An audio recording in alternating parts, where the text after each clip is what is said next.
7 ਸੀ ਨਾਲ ਮਿਕਸ ਸੀ ਇੱਕ ਦੋ Americans.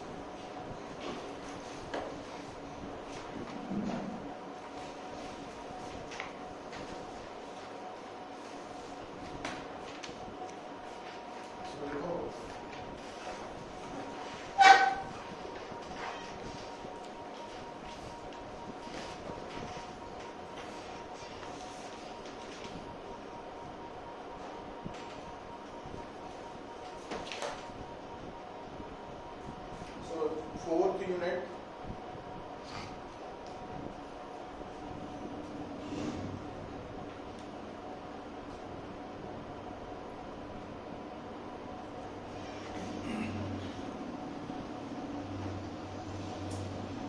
conservative and non-conservative forces। Important topic है स्कूल पॉइंट ऑफ व्यू तो भी, अमेरिकल्स को भी, कंपटीशन को भी।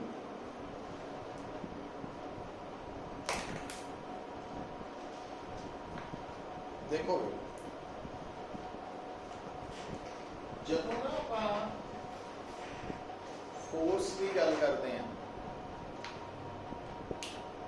एक तो आप कहते हैं कि फोर्स कांस्टेंट होती है, एक कहते हैं वेरिएबल। वो तो एंगल है कि फोर्स अगर थ्रू आउट मैग्नीट्यूड और डायरेक्शन कोई चेंज ना आए तो कांस्टेंट मनी जाती है, और अगर मैग्नीट्यूड ते डायरेक्शन जो कोई एक चीज़ भी चेंज कर जाए एटलीस्ट असीं कहते हैं कि फोर्स वेरिएबल, कोई एक अलग एंगल है। बट कंजरवेटिव ते नॉन कंजरवेटिव फोर्सेस की जो डिस्टिंग्विश करते हैं असीं वो जोड़ के करते हैं वर्क डन नाल, क्योंकि असीं पढ़ चुके हैं कि वर्क डन हमेशा कौन करता वा, फोर्स करती है। तो work done by a force या work done against a force.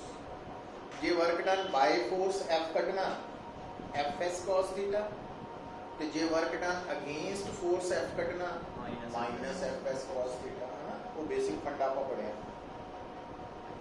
तो ਹੁਣ बेटा माइंड ਦੇ ਵਿੱਚ ਜਿਹੜਾ क्वेश्चन आ रहा कि कंजरवेटिव फोर्स और नॉन कंजरवेटिव फोर्स किस तरह डिस्टिंग्विश करनिया वा। तो अगर असी इन्हां दे विच फर्क नूं समझण दे लई एक डे लाइफ एग्जाम्पल फर्क नूं समझण दी कोशिश करिए, वो बिल्कुल एग्जैक्ट तो नहीं है बट एक समझाने का तरीका। देखो अगर तुहाडी पॉकेट नोट है ना, और तुसी प्रोग्राम बना लिया कि आज डिनर बाहर करना, फैमिली ने मान लो बना लिया, सैलीब्रेशन करनी है। हुण सैलीब्रेट करने दे लई पॉकेट च पैसे मनी चाहिए है, एक बेसिक क्राइटेरिया। पर हुण डिनर दे लई जदों तुसी किसी जगह ते जाओगे, होटल च या रेस्टोरेंट, तो उत्थे दो तरीके नाल तुसी वो सैलीब्रेशन कर सकते हैं डिनर। एक रूटीन मैटर जिहड़ा वा कि जिन्ना ऑर्डर करोगे डिशेज आउणगियां, number of dishes, variety of dishes, ਉਹਦੇ अकॉर्डिंगली लास्ट पे ਤੁਹਾਨੂੰ ਕੀ करना पैना, पेमेंट करनी पैनी है, बिल बनेगा, है ना। पर दूजे पासे जो आजकल कंसैप्ट चलिया हुआ बुफे का, उत्थे लिख के लाया भी 750 रुपया पर पर्सन या 800 या 400 जो भी है।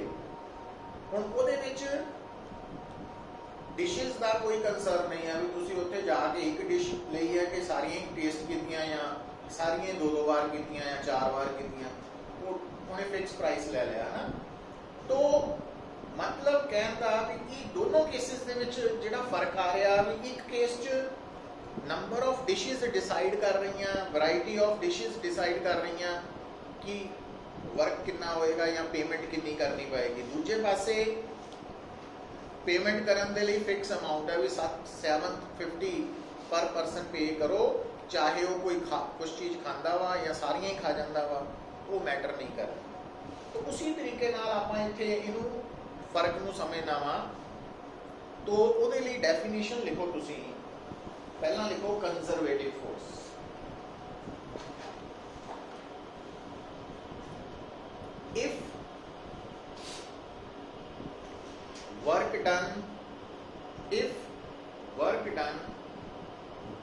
a force, if work done by a force or against a force,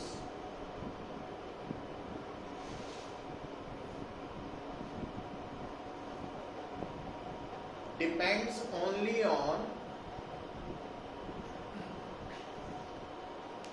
initial and final positions, only on initial and final positions, and is independent of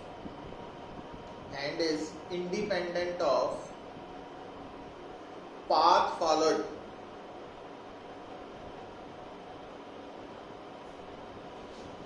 then force is said to be a conservative force.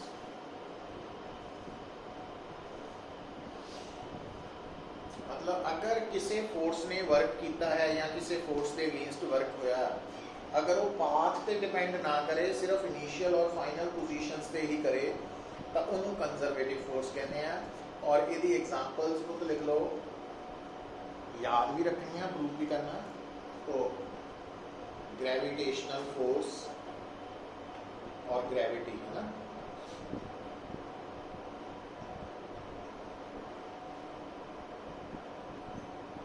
Gravitational force और gravity. दूसरा +2 च करांगे electrostatic force.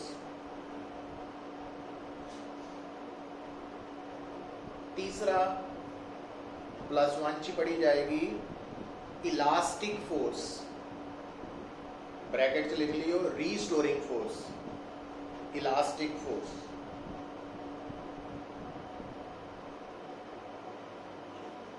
ठीक है।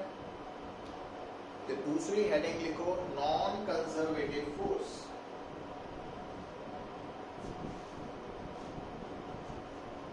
Non conservative force की आएगी, उल्टा कर देना। If work done by a force और against a force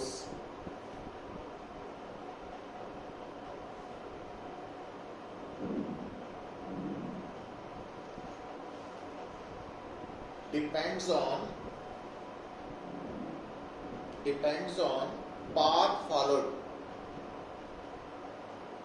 between initial and final positions,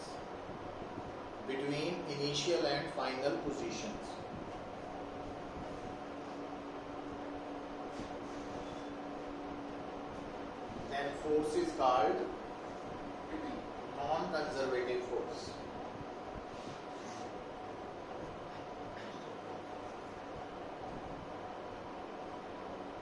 और नॉन कंजर्वेटिव फोर्स की एग्जांपल लिखनी पुत्र, friction, air resistance,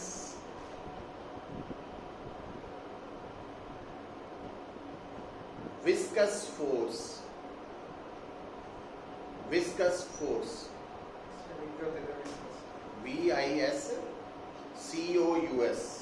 viscous force. तो ये नॉन कंजर्वेटिव फोर्सेस है। अच्छा, हुण बेटा जदों असी कंजर्वेटिव नॉन कंजर्वेटिव फोर्सेस की गल करनी है, तो देखिए कंजर्वेटिव फोर्स जो वर्क डन की है पाथ पे डिपेंड नहीं करता, सिर्फ इनिशियल फाइनल पोजीशंस पे करता। अच्छा, हुण कल नूं सोचो, अगर मान लो कोई भी बॉडी एक जगह तो शिफ्ट हो रही है और शिफ्ट होंदी वापस उत्थे ही पहुंच गई जिथों स्टार्ट हुई सी, तां इहदा मतलब इस केस च असीं कहांगे कि बॉडी दी इनिशियल ते फाइनल पोजीशंस सेम है। और अगर पुत्र तुहाडे सामने कोई भी बॉडी एक रस्ते ते चल के इदा चल रही है कि वो इनिशियल और फाइनल पोजीशन सेम है, तो असीं कहते हैं कि ये केड़ा पाथ फॉलो कर रही है, क्लोज्ड पाथ। क्लोज्ड पाथ का मतलब होगा जिहदा कोई सिरा नहीं है, एंड्स नहीं है, क्योंकि ਉਹਦੇ ਚ ਇਨੀਸ਼ੀਅਲ ਔਰ ਫਾਈਨਲ ਐਂਡਸ ਸੇਮ ਹੀ ਹੈ, ਇੱਕੋ ਚੀਜ਼ ਹੈ ਨਾ, ਉਹਨੂੰ ਕਹਿੰਦੇ ਕਲੋਜ਼ਡ ਪਾਥ। तो ਆਪਾਂ ਕੰਜ਼ਰਵੇਟਿਵ ਤੇ ਨਾਨ ਕੰਜ਼ਰਵੇਟਿਵ ਫੋਰਸਿਸ ਨੂੰ ਇਸ ਤਰ੍ਹਾਂ ਵੀ ਲਿਖ ਸਕਦੇ ਹਾਂ। तो another definition लिख सकते हैं तुसी, another definitions लिख लो कंजरवेटिव फोर्स दी, कंजरवेटिव फोर्स दी डेफिनेशन लिख लो। if work done by a force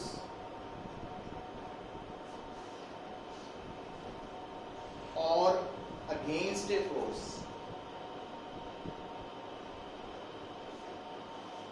along a closed path is zero, along a closed path is zero, then force is called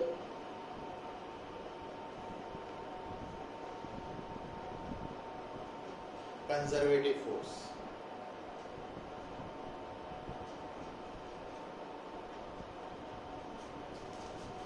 दूसरा लिखो नॉन कंजरवेटिव फोर्स, मतलब choice ਤੁਹਾਡੀ ਹੈ ਕਿਹੜੀ ਡੈਫੀਨੇਸ਼ਨ ਤੁਸੀਂ ਉੱਥੇ ਲਿਖ ਕੇ ਆਣੀ ਹੈ ਨਾ। ਨॉन ਕੰਜ਼ਰਵੇਟਿਵ ਫੋਰਸ ਲਿਖ ਸਕਦੇ ਆ if work done by a force ਔਰ against a force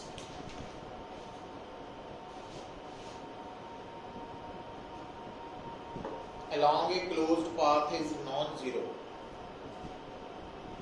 along a closed path is non-zero, then force is called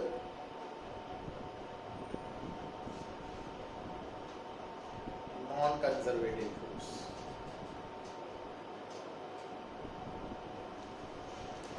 अच्छा, हम जिस तरह आप एक डिनर की एग्जाम्पल लैके कंजरवेटिव नॉन कंजरवेटिव का फर्क समझिया, तो जे देखो तो जिथे तो डिशेस वाला ऑर्डर है ਉਹਦਾ बिल काते डिपेंड कर रहा पाथ फॉलोड पे, मतलब किहड़ी डिश मंगवाई गई कितनियां नंबर च ਉਹਦਾ बिल अलग आना, वर्क डन अलग होना, वो किहड़ी फोर्स बन गई नॉन कंजरवेटिव। तो जिहड़ा बुफे है वो कंजरवेटिव हो गया, जो मर्जी खा लो जितना मर्जी खा लो, बिल फिक्स है, पाथ पे डिपेंड नहीं करना। इसे गल नूं इदां भी समझ सकते हैं डिस्टिंग्विश करने लिए पुत्र, देखो कि मान लो दो फ्रेंड्स है, दोनों नूं कितों 1-1 लाख रुपए दे गिफ्ट मिल गए कैश, ठीक है, 1 लाख रुपया दोनों नूं, एक नूं 1 लाख, दूजे नूं 1 लाख कैश मिल गया, खुश है। हुण दोनों ने पैसे खर्चने हैं, वो कहते भी गिफ्ट तां है भी रसीद लिया के देनी है, फिर ये बिल पास होने हैं। हुण ਜਿਹੜਾ पहला परसन है वो की कर सकता, वो कर सकता भी 1 लाख आया वा इनू खर्चना वा, वो शॉपिंग मॉल गया, कुछ जीन्स लिया, कुछ जैकेट्स ले लिया, कुछ ब्रांडेड शूज़ ले ले, कुछ मोबाइल फोन वधिया ले लिया, 1 लाख रुपया उन्हें ये ही खर्चता है ना। हुण दूसरा जिहड़ा वा वो की गया थोड़ा अलग नेचर का वा, उन्होंने 1 लाख रुपया खर्चन लिए उन्हें वो किते ना उन्हें जीन लई, ना टी शर्ट लई, ना जैकेट लई, ना शूज़ लए, वो गया गोल्ड की शॉप पे और उत्थे जाके 1 लाख रुपए का गोल्ड परचेज कर दिया। दोनों ने हुण की कीता वा पैसे स्पेंड करते, पर फर्क समझो, जिन्हें तो ले लिया टी शर्ट्स ब्रांडेड शूज़, उन्हें तो जो दुकानदार को पेमेंट करती, दुकानदार ने बिल कटता, वो 1 लाख रुपए का समान मिट्टी हो गया। मिट्टी इन द सेंस कि जो उसका मूड करे भी मैं हम वापस शूज़ नूं दुकानदार को वापस करना या किसी को होर करना, तो 1 लाख रुपया नहीं उन्होंने मिलना है ना, इदा ही होंदा कि नहीं। पर जिहड़ा गोल्ड वाला वा वो जिथे मर्जी चाहे दुनिया के जिहड़े मर्जी हिस्से पहुँच जाए, वो गोल्ड जिथे मर्जी वापस करके ਲੱਖ ਕੀ ਉਸ ਤੋਂ ਜ਼ਿਆਦਾ ਹੀ ਰਾਦਰ ਲੈ ਸਕਦਾ। तो पहले केस च जिहड़ी एनर्जी स्पेंड की गई, मनी स्पेंड की गई, वो वापस नहीं मिलनी, वो वेस्ट हो गई, वो एक्सपेंडिचर आ गई। दूजे केस दे विच जिहड़ी मनी स्पेंड की गई वो एक्सपेंडिचर नहीं है, वो इन्वेस्टमेंट है, जो मर्जी लोड़ पैन ते उन्होंने वापस वरत्या जा सकता। तो आपां देखांगे पुत्र कि जिहड़ा वर्क डन कंजरवेटिव फोर्स के अगेंस्ट हुंदा वा वो इन्वेस्टमेंट है, वो वेस्टेज ऑफ एनर्जी नहीं है, वो एनर्जी स्टोर हो जाती है। पर जिहड़ा नॉन कंजरवेटिव फोर्स के अगेंस्ट वर्क है वो नाल दी नाल खत्म हो जाती एनर्जी, वो स्टोर नहीं होती, उन्होंने लोड़ पैन ते दोबारा वरत नहीं सकते। तो इस एंगल तो भी इन्हों डिस्टिंग्विश करना है, दोबारा फिर डिस्कस करांगे, अगे आएगा। तो मतलब कंजरवेटिव नॉन कंजरवेटिव फोर्सेस की डेफिनेशन लिखते वक्त वर्क डन को इन्वॉल्व करना कि अगर किसी फोर्स का वर्क डन पाथ पे डिपेंड करे तो नॉन कंजरवेटिव, ना करे तो कंजरवेटिव। तो हुण हेडिंग लिखो, show that gravitational force is a conservative force. Exam चाहना क्वेश्चन है ना, show that gravitational force is a conservative force.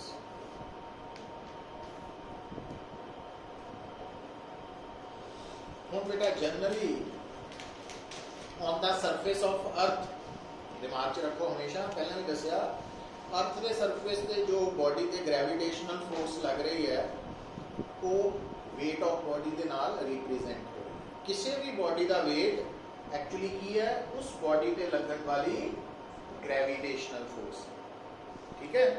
तो आपां की प्रूव करना, ग्रेविटेशनल फोर्स की है मतलब एफ एम जी के बराबर जो है एम जी वो कंजरवेटिव फोर्स है, ये असीं प्रूव करन जा रहे हैं।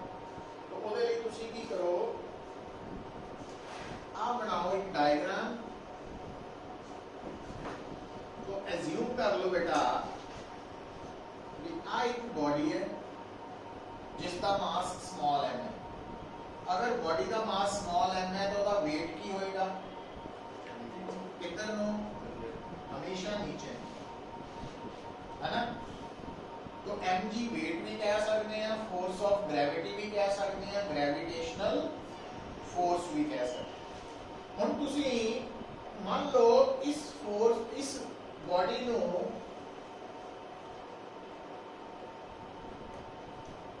ए टू बी की करता शिफ्ट,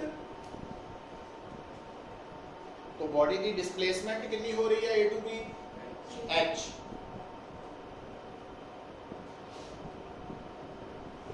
और ये जो डॉटेड लाइन वाला पाथ है इनको आप बोल देते हैं पाथ वन, पाथ वन। हुण अगर मैं तुहानू कहां पुत्र वर्क डन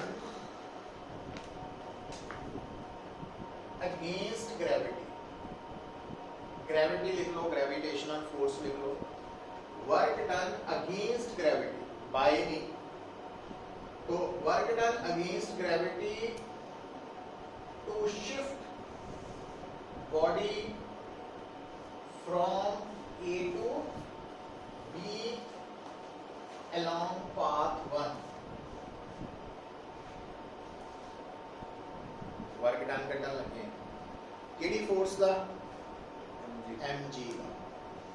तो पर क्योंकि अगेंस्ट है तो पहला नेगेटिव साइन, फिर फोर्स mg, फिर उसकी डिस्प्लेसमेंट और फिर कॉज कितना 180 डिग्री, पता लगा है, क्योंकि वेट थल्ले नु है, डिस्प्लेसमेंट ऊपर नु है। Cause 180 degree minus 1 minus minus, ਇਹਦਾ मतलब बॉडी नु along path 1 A to B shift करने लिए कितना वर्क डन करना पड़ेगा अगेंस्ट ग्रेविटी। ये अगेंस्ट ग्रेविटी है, ध्यान रखना। बाय नाल भी कर सकते हैं, दोनों ऑप्शंस इक्वली गुड है। वर्क डन बाय ग्रेविटी जे करना होए फिर आ माइनस साइन नहीं लेना, फिर इत्थे माइनस बन जाना। चॉइस ਤੁਹਾਡੀ।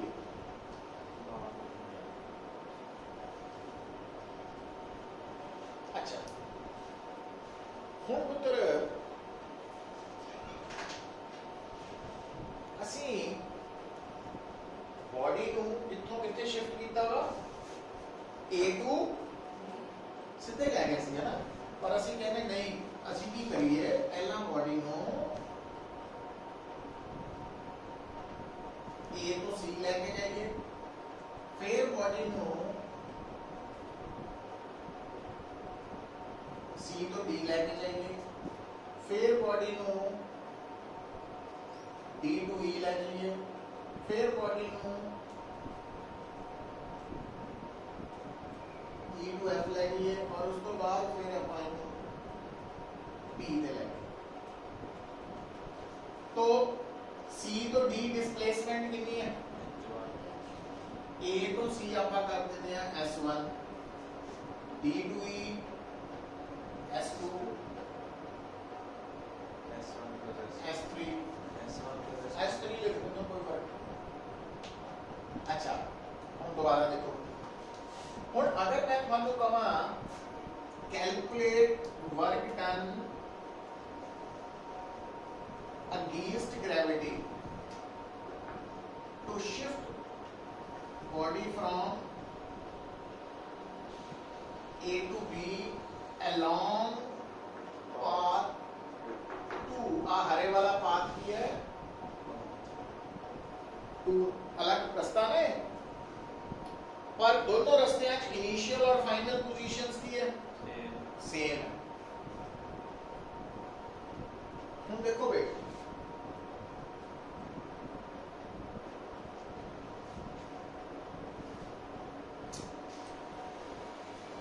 ਜਦੋਂ ਅਸੀਂ वर्क along path 2 कैलकुलेट करन जा रहे हैं,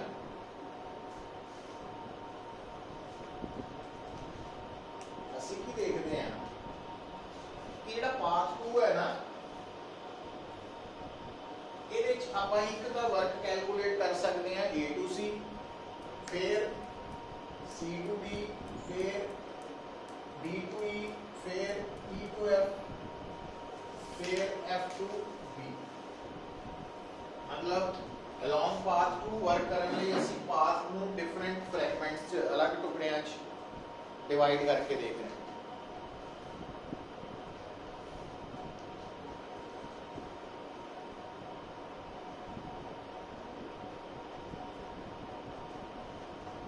ठीक है,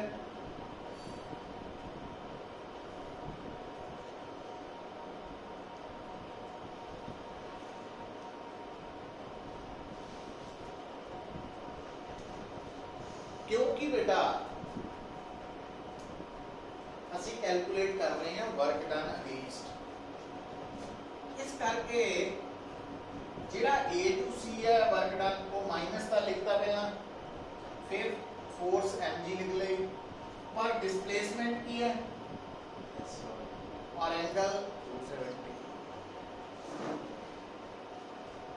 कितना स्मॉलेस्ट एंगल लेगा हमेशा कितना 90 CD फोर्स क्योंकि अगेंस्ट है माइनस mg h1 क्योंकि displacement angle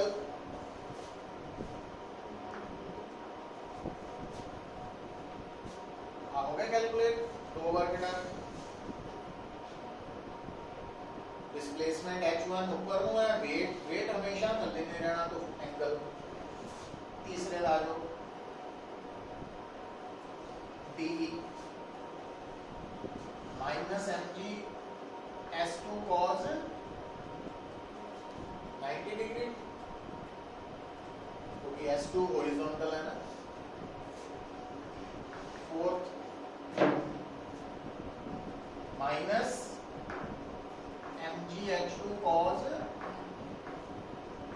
the last minus mg s3 cos 90 का 0 होगा, इसका मतलब अभी 0 आहा mgh1 0 mgh2 0। तो total work done along path कितना आया 2, पर h1 h2 देखो ध्यान ना h ही है,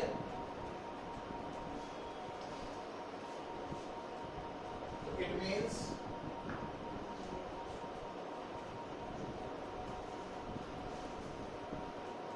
दोनों केसेस च पाथ अलग है, पाथ 1 पाथ 2 अलग अलग है, पर दोनों च इनिशियल और फाइनल पोजीशंस सेम है। तो वर्क डन की वैल्यू भी आ रही है सेम, मतलब वर्क डन पाथ पे डिपेंड केडी फोर्स होगी, कंजर्वेटिव फोर्स, और ये क्योंकि फोर्स ग्रेविटी है तो मतलब gravity is a conservative force prove होगी।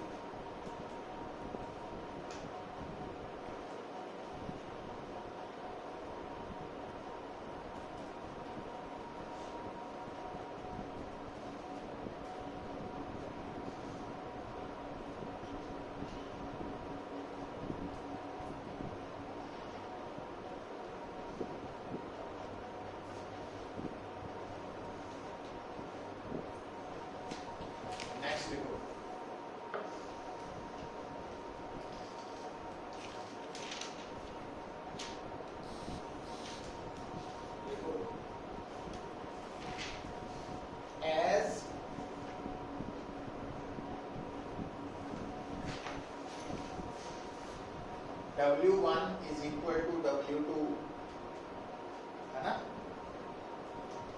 so gravitational force is a conservative force, क्योंकि ये वर्क डन बराबर आ रहे हैं डिफरेंट पाथ ਲਈ सेम इनिशियल फाइनल पोजीशन में, ये कंजर्वेटिव फोर्स प्रूव हो। हम बेटा नेक्स्ट लिखो, शो दैट, हेडिंग बना लो, show that friction is a non conservative force, friction is a non-conservative force।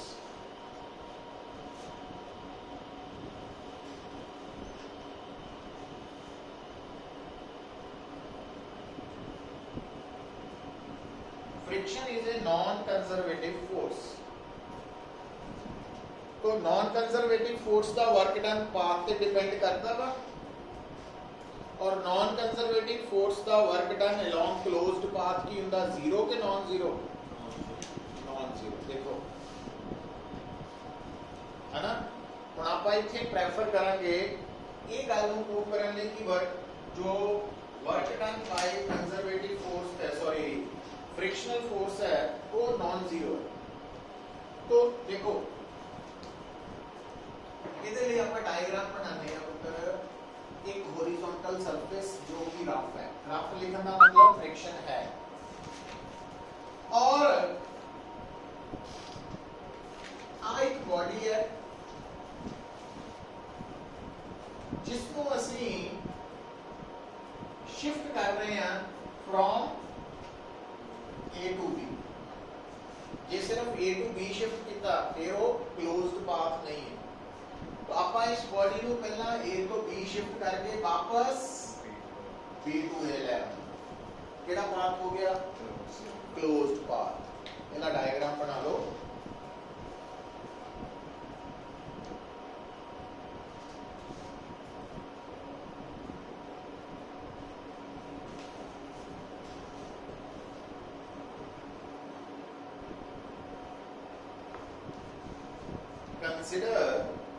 consider a body of mass small m, consider a body of mass small m be shifted from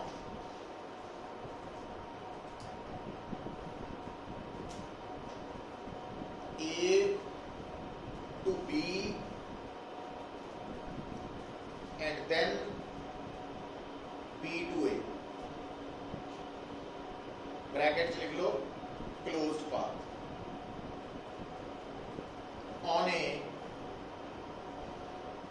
a rough horizontal surface.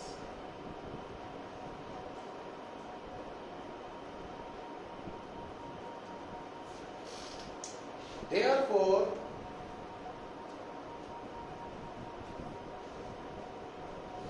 work done against the friction, y वाला भी कर सकते हैं, दोनों option ही.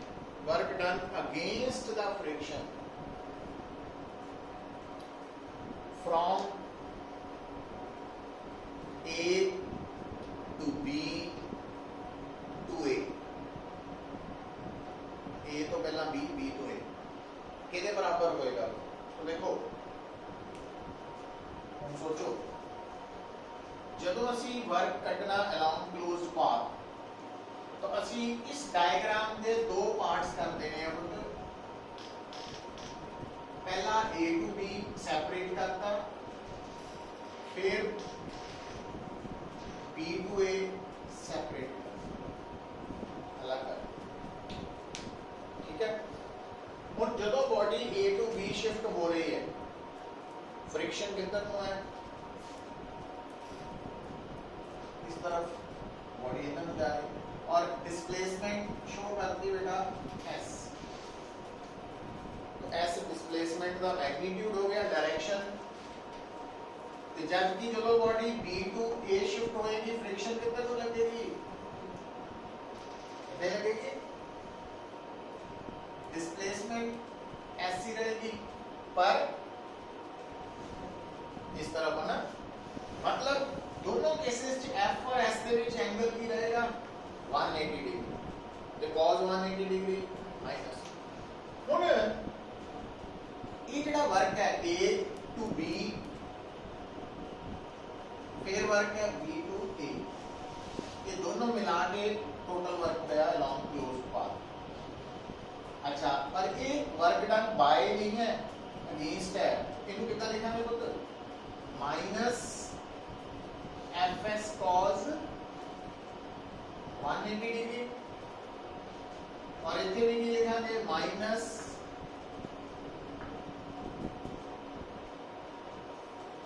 पता लगा है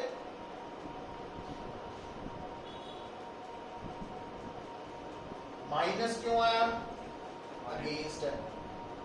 Fs cos 180 क्योंकि F और S एंगल है ना. जीआर डायग्राम देखो तामी और ਇਹਦੇ ਅਕੋਰਡਿੰਗਲੀ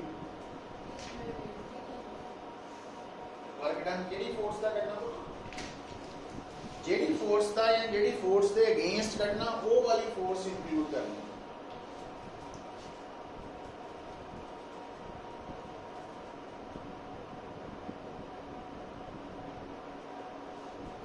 कितना हो गया है?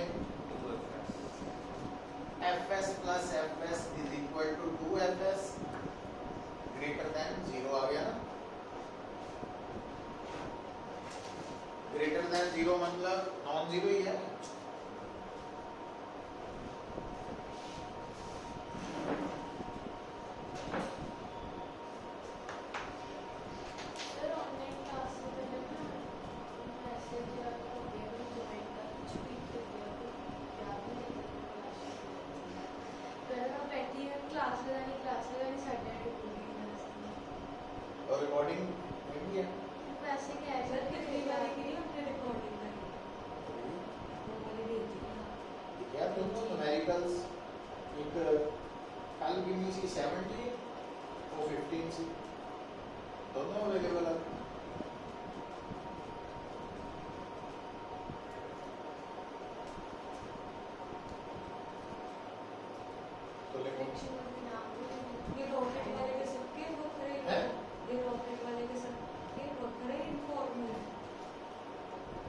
रॉकेट वाला वैसे तो सिलेबस तो है नहीं, ਜਿਹੜਾ +1 ਦਾ ਸਿਲੇਬਸ ਹੈ ਉਹ ਚ ਨਹੀਂ ਹੈ. ਇਹ ਤਾਂ ਕੰਪੀਟੀਸ਼ਨ ਪੁਆਇੰਟ ਆਫ View ਜੇ ਕਰਾਇਆ ਫਿਰ ਕਰ ਲਓ. ਹਮਾਰੇ ਵੀ ਕਰਾਇਆ. ਮਤਲਬ ਇਹ ਜਿਹੜੀ ਅਸਾਈਨਮੈਂਟਸ ਬਣਾਈਆਂ ਵਾ ਉਹਦੇ ਚ ਮੈਕਸਿਮਮ ਕਨਸੈਪਟ ਨੂੰ ਇਨਵੋਲਵ ਕੀਤਾ ਹੋਇਆ ਹੈ.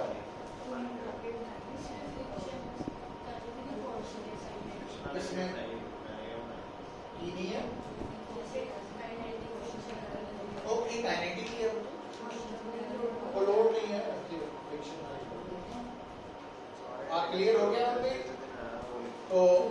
hence prove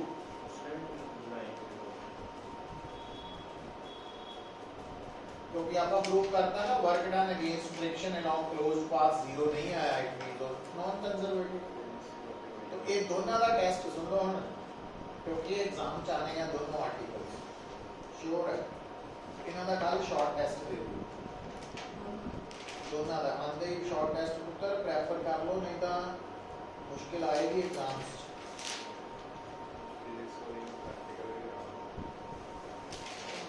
और दूसरा नोट कर लो, सुनो, unit number 3 laws of motion, friction भी विच है, डायनामिक्स ऑफ सर्कुलर मोशन भी, उसका फुल टेस्ट होएगा नेक्स्ट थर्सडे। जल्दी क्यों है? सारा यूनिट एक हफ्ता गया पूरा। कंप्लीट पड़ेगी, आज तो फ्राइडे है। हाँ एक हफ्ता ही अब फ्राइडे भी निकल पेपर आना नहीं, इसलिए तो इसमें कौन सा पेपर है कि आगे यूनिट 3 में लॉज ऑफ मोशन और फ्रिक्शन बैंक रोड वाला सारा इससे हम चैप्टर नहीं है है। तो कंफ्यूजन ही पड़ी है। यूनिट में चैप्टर आते हैं सब्जेक्ट में यूनिट नेक्स्ट 24 होने में लगा। और इतना करना सौखा करने ਲਈ जितना हम कल ਦਾ शॉर्ट टेस्ट ਦਿੱਤਾ ਨਾ, ਆਉਣ ਵਾਲੇ ਦਿਨਾਂ ਦੇ ਵਿੱਚ ਹਰ ਰੋਜ਼ शॉर्ट टेस्ट ਦੇ ਦਾਂਗਾ थर्ड यूनिट ਚੋਂ, ਨਾਲ ਆ ਕੇ ਦੇ ਦਿਓ 10-10 मोशन के जो न्यूमेरिकल्स थे मैंने फोन चेंज किया था तो सारे पुराने वीडियोस हो गए हैं, मेरे को न्यूमेरिकल्स मोशन यू व्यू जो आपने वीडियोस की थी न्यूमेरिकल्स वो देख लो। अच्छा वो तो सारी ही है, सोचो मेरे मेरा पास नहीं है ना। इतना पता नहीं ना लगना कितने न्यूमेरिकल्स हुए। नोट नहीं कितने कितने नहीं वो मेरे को वीडियो चाहिए ना, मेरे पास है नहीं फोन। डेट तो पता होगी मेरे को, भी देख लेती हूँ। तो डेट देख ला तो मैं दास नहीं है। ਹੁਣ लिखो बेटा हेडिंग एनर्जी, तो एक कंजर्वेटिव नॉन कंजर्वेटिव बारे थोड़ा आइडिया हो गया। ਹੁਣ लिखो heading energy.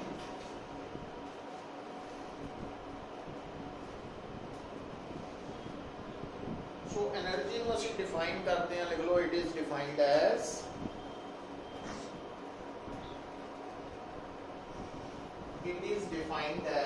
capacity to do work।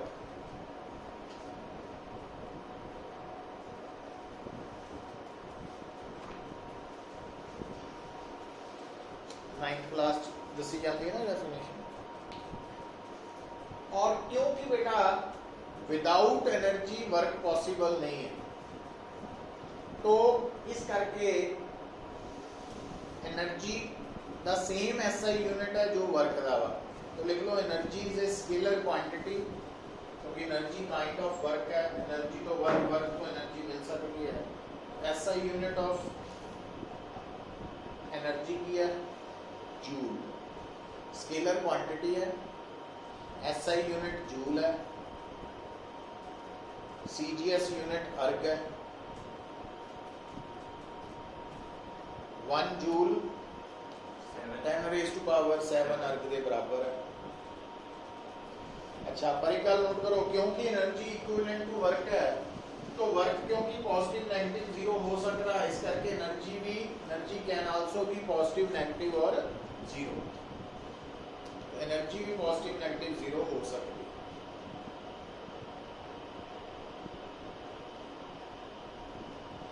फिर लिखो जो एनर्जी है ना, ये डिफरेंट फॉर्म्स है, तो लिखो different forms of energies.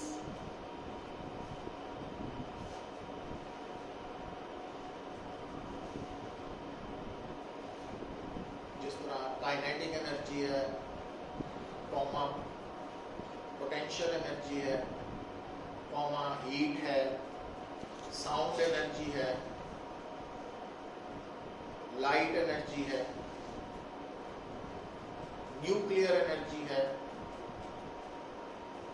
Solar energy है, इलेक्ट्रिक एनर्जी है, ठीक है, मतलब डिफरेंट फॉर्म्स ऑफ एनर्जीज है वो, तो एनर्जी यहाँ डिफरेंट फॉर्म्स है। तो और इतने नोट करके लिख लो, one form of energy can be converted into other form of energy. Energy तो दूसरी फॉर्म च अपने आप को कन्वर्ट कर सकते,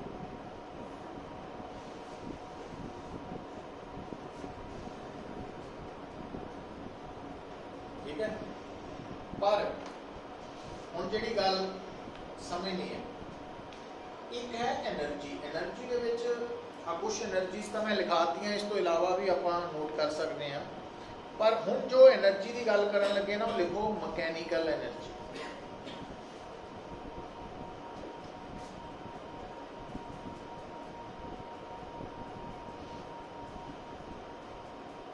जब मैकेनिकल एनर्जी आई बेटा, तो लिखो इट इज डिफाइंड एज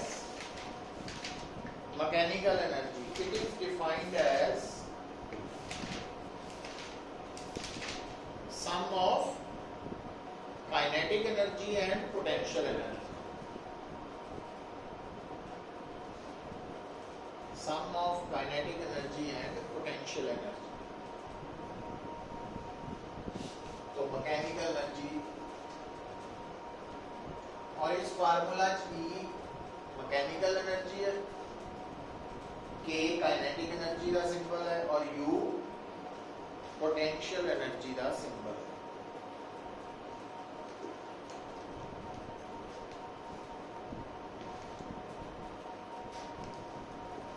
ਹੁਣ बेटा ਜਦੋਂ ਅਸੀਂ ਗੱਲ ਕਰਦੇ ਹਾਂ मैकेनिकल एनर्जी, तो मैकेनिकल एनर्जी बारे लिख सकते हैं, it may be positive, negative और zero. Mechanical energy positive, negative, zero हो सकती है। हम हेडिंग लिखो kinetic energy.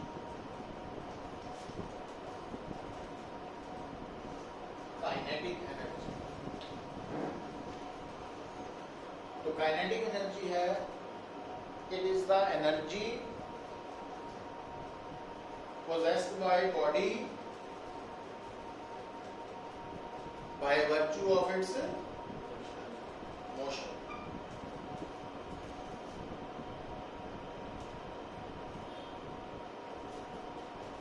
By virtue of its motion।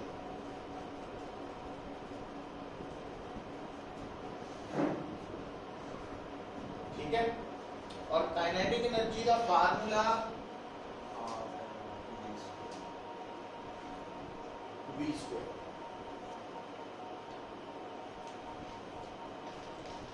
Where m की है v वेलोसिटी नहीं है, इतने एरो पे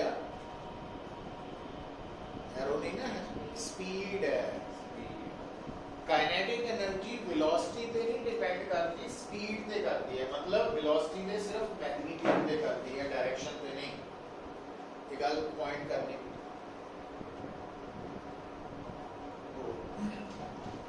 नोट करके लिख सकते हैं, काइनेटिक एनर्जी डिपेंड्स ऑन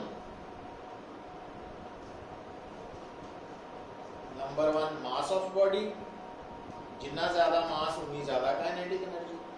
तो kinetic energy depends on mass of body.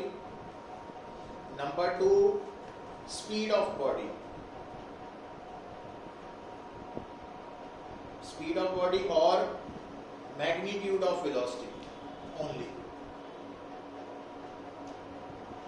Velocity के मैग्नीट्यूड पे डिपेंड करती है and is independent of direction of velocity. तो काइनेटिक एनर्जी जो है that is independent of direction of velocity या direction of motion of body. Body के motion पे डिपेंड, किस डायरेक्शन हो रहा है उस डिपेंड नहीं कर। अच्छा हम थोड़ा ध्यान क्यों, जिस तरह तुसी ना A vector dot A vector मतलब e square a vector dot a vector ਦਾ ਆਨਸਰ ਕੀ ਆਂਦਾ a vector ਦੇ ਮੈਗਨੀਟਿਊਡ ਦਾ ਸਕੁਆਇਰ मतलब a dot a is equal to a square उल्टा a square ਨੂੰ ਕੀ ਲਿਖ ਸਕਦੇ ਹਾਂ ਇਹਦਾ मतलब b square ਨੂੰ ਕੀ ਲਿਖ ਸਕਦੇ ਹਾਂ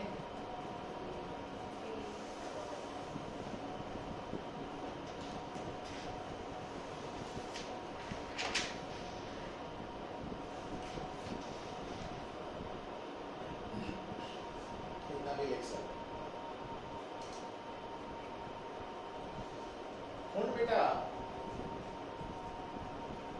नोट करके लिखना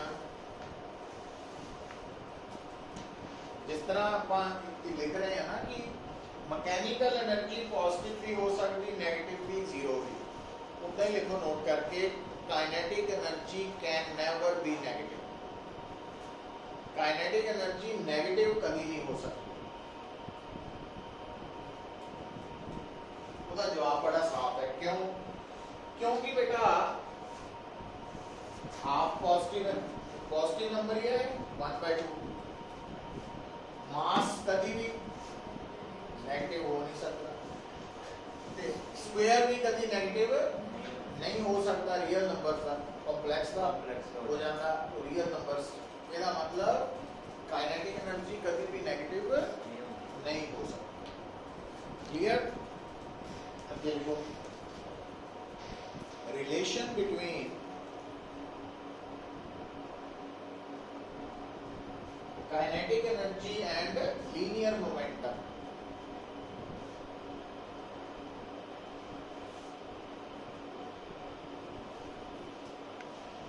relation between kinetic energy and linear basically जितना काइनेटिक एनर्जी का रिलेशन स्पीड के नाल है वेलोसिटी नाल नहीं है पूरा डायरेक्शन से नहीं डिपेंड उतना ही काइनेटिक एनर्जी का रिलेशन मैग्नीट्यूड ऑफ मोमेंटम नाल है ना कि मोमेंटम नाल ये थोड़ा ध्यान रखना उसका कारण बड़ा साफ है कि जो काइनेटिक एनर्जी है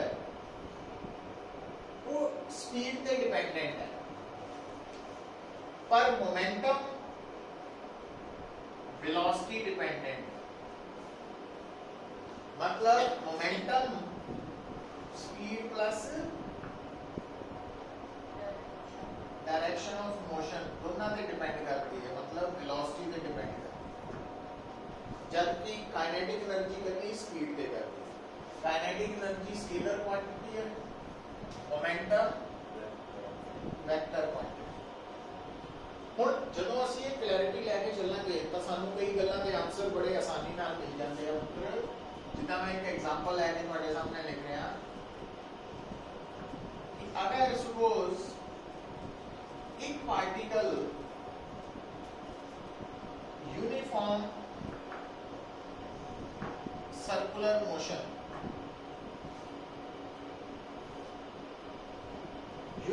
सर्कुलर मोशन पोजेस कर रहे हैं ਹੁਣ यूनिफॉर्म सर्कुलर मोशन वर्ड सुनते सारे ही मैसेज जाना चाहिए स्पीड कांस्टेंट है बट वेलोसिटी वेरिएबल तो जो ये मैसेज चला गया मेरे को हुन क्योंकि मेरे को पता काइनेटिक एनर्जी स्पीड पे डिपेंड करती है और यूनिफॉर्म सर्कुलर मोशन च स्पीड कांस्टेंट है ਇਹਦਾ मतलब जेडी बॉडी का मोशन यूनिफॉर्म सर्कुलर मोशन है वो भी स्पीड कांस्टेंट है तो काइनेटिक एनर्जी भी कांस्टेंट होगी पर वेलोसिटी वेरिएबल है मोमेंटम वेलोसिटी पे डिपेंड करती है ਇਹਦਾ मतलब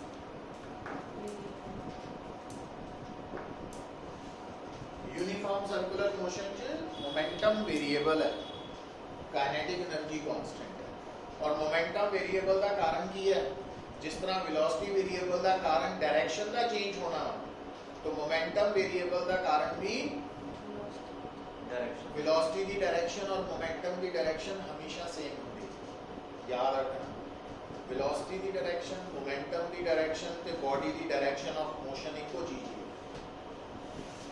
गल्ला नोट करोगे ना आपकी क्लैरिटी होएगी आंसर दे विच तो कांस्टेंट होती है वेलोसिटी वेलोसिटी की डायरेक्शन बदल रही है सर्कुलर मोशन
काइनेटिक एनर्जी है हाफ m, तो ਅਸੀਂ ਇਸ ਨੂੰ ਇਦਾਂ ਲਿਖ ਸਕਦੇ ਹਾਂ ਕੀ ਕੀਤਾ ਮੈਂ m ਨਾਲ प्रोडक्ट की m ਨਾਲ ही डिवाइड करता ना, तो आ टर्म की आएगी क्योंकि कला m भी की है। जब मैं इतना लिखना ना ਇਹਦਾ मतलब मैं मोमेंटम ਦਾ सिर्फ मैग्नीट्यूड ले रहा हूं, पता लग गया कितना है m स्क्वायर v स्क्वायर, देखो क्योंकि m भी p है, m square v square p square हो गया। तो काइनेटिक एनर्जी पे मोमेंटम का रिलेशन आ गया मुझे यहाँ